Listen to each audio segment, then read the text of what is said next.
अरे सुनो ना, आज का टॉपिक है जेंडर, रिलीजन और कास्ट का असली इम्पैक्ट इंडियन डेमोक्रेसी पे। मतलब एकदम मसालेदार, पर थोड़ा समझना भी जरूरी है। रेडी हो? बिल्कुल। मतलब इंडिया की डेमोक्रेसी बिना इन तीनों के तो जैसे समोसा बिना आलू। सबसे पहले जेंडर से शुरू करें हम? हाँ, जेंडर से ही शुरू करते हैं। देखो, इंडिया में आधी आबादी विमेन की है, पर पॉलिटिक्स में उनका रिप्रेजेंटेशन देखोगे तो लगता है जैसे कोई व्हाट्सएप ग्रुप में साइलेंट मेंबर हो। 2019 लोकसभा में विमेन एमपी सिर्फ 14.36% थी और स्टेट असेंबलीज में तो और भी कम, लेस देन 5%। मतलब एक क्रिकेट टीम में 11 प्लेयर्स हों और उसमें सिर्फ एक आधी प्लेयर हो, बाकी सब बेंच पे। पर अब थोड़ा होप भी है। 2023 में नारी शक्ति वंदन अधिनियम पास हुआ, जिसमें लोकसभा, स्टेट असेंबलीज और दिल्ली असेंबली में 33% सीट्स वुमेन के लिए रिजर्व हो गई है। सही पकड़े, लेकिन ग्राउंड रियलिटी अभी भी थोड़ी स्लो है। पंचायती राज में तो 10 लाख से ज्यादा इलेक्टेड वुमेन रिप्रेजेंटेटिव हैं, क्योंकि वहाँ पे रिजर्वेशन पहले से है।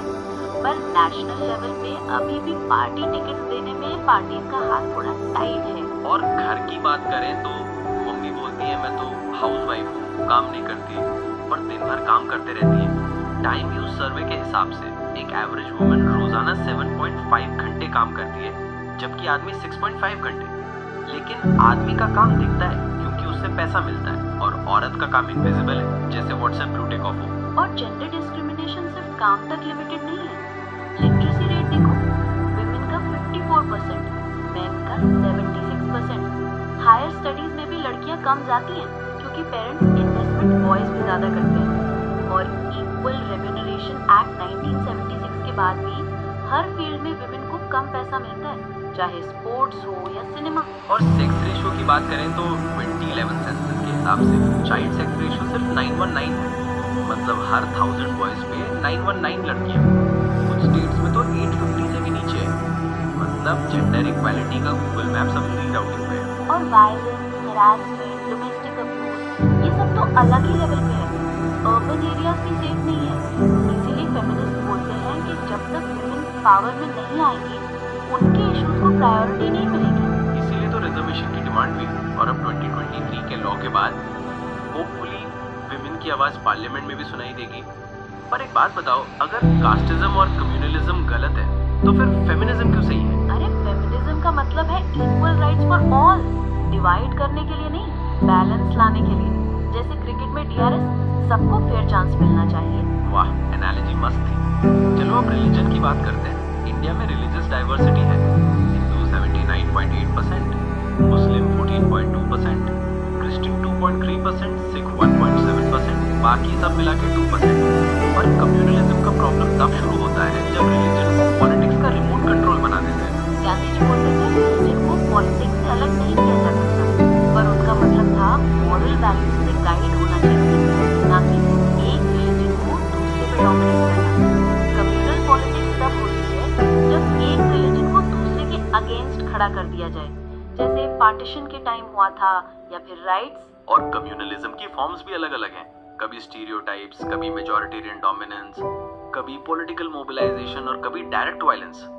पर कॉन्स्टिट्यूशन ने क्लियर बोला है कि इंडिया का कोई ऑफिशियल रिलीजन नहीं है, सबको अपनी रिलीजन फॉलो करने की फ्रीडम है और डिस्क्रिमिनेशन मना है। और स्टेट इंटरवीन भी कर सकता है, जैसे अनटचेबिलिटी बैन करना।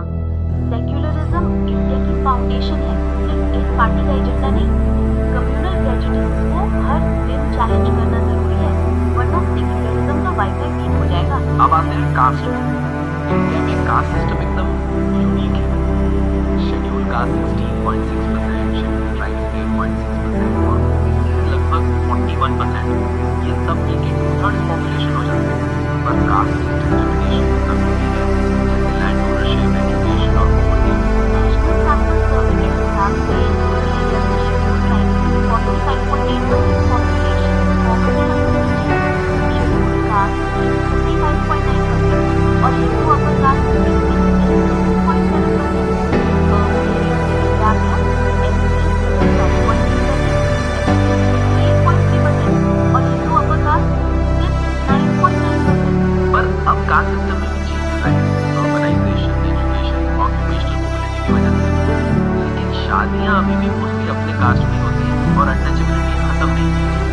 कास्ट और इकोनॉमिक स्टेटस का रिश्ता अभी भी स्ट्रॉन्ग है। पॉलिटिक्स में कास्ट का रोल भी तभी तक इम्पोर्टेंट है। Party caste foundation vote bank बनाना कास्ट और हर कास्ट के सभी लोग एक ही पार्टी को वोट मतलब इलेक्शन कास्ट पे ही जीते जाते हैं और डेवलपमेंट भी मैटर करता है और कास्ट पॉलिटिक्स में दलित लोग को पावर में आने का मौका मिले पर कभी कभी अटेंशन भी डाइवर्ट कर देता है जैसे पॉवर्टी और करप्शन जैसे इश्यूज से। और पॉलिटिक्स ने कास्ट को भी चेंज किया है। नए कास्ट ग्रुप्स कोलिशंस और डायलॉग शुरू हुआ है। लेकिन अगर सिर्फ कास्ट आइडेंटिटी पे फोकस हो तो टेंशंस और वायलेंस भी हो सकता है। चलो अब एक क्विक रिवीजन करते हैं एग्जाम प्रेप के लिए। पहला सवाल, वुमेन को किन किन एस्पेक्ट्स में डिस्क्रिमिनेट किया जाता है? Education, jobs, wages, health, political representation और घर के काम में सब जगह। कम्युनल पॉलिटिक्स के फॉर्म्स एग्जाम्पल के साथ स्टीरियोटाइप्स जो कि जोक्स, प्रेजुडिसेस, मेजॉरिटेरियन डोमिनेंस यानी एक रिलीजन का रूल, पॉलिटिकल मोबिलाइजेशन यानी रिलीजियस सिंबल्स का यूज और डायरेक्ट वायलेंस यानी राइट्स।